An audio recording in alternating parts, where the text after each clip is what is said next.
నేను అస్సలు అనుకోలేదు కశ్వికి కర్లీ హెయిర్ వస్తుందని, బికాస్ కార్తిక్కి కొద్దిగా కర్లీ హెయిరే. బట్ ఈ హెయిర్ ఇలానే ఉంటే బాగుంటుంది. బట్ ఉండదా మీ పిల్లలకు కూడా ఇలా కర్లీ హెయిర్ వచ్చి తర్వాత పోయిందా నాకు కింద కమెంట్ చేయండి.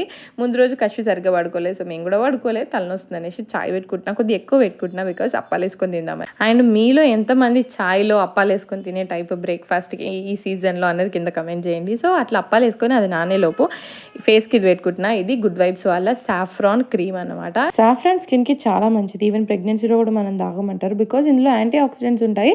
అది మన స్కిన్ని బ్రైట్ చేస్తుంది, కాంప్లెక్షన్ పెంచుతుంది, పిగ్మెంటేషన్ తగ్గిస్తుంది, ఓవరాల్ ఒక గ్లోని ఇస్తుంది అనమాట. నేను వాడడం స్టార్ట్ చేసినప్పటి నుండి నా స్కిన్లో డిఫరెన్స్ మీరే చూడొచ్చు, ఎంత స్కిన్ గ్లో అవుతుందో. కావాలి అంటే నేను ప్రోడక్ట్ ఇక్కడ ట్యాగ్ చేస్తాను, it's really must have. So అట్లా చాయ్లో అవి వేసుకొని తాగుతూ ఉంటే మా కశ్వి 1 year దగ్గరికి వస్తున్న కొద్దీ ఎన్ని చేంజెస్ చూపిస్తుందో. బాల్ క్యాచ్ అంటే పట్టుకోవడం, త్రో అంటే వేయడం, అవన్నీ చేస్తుంది అన్నమాట.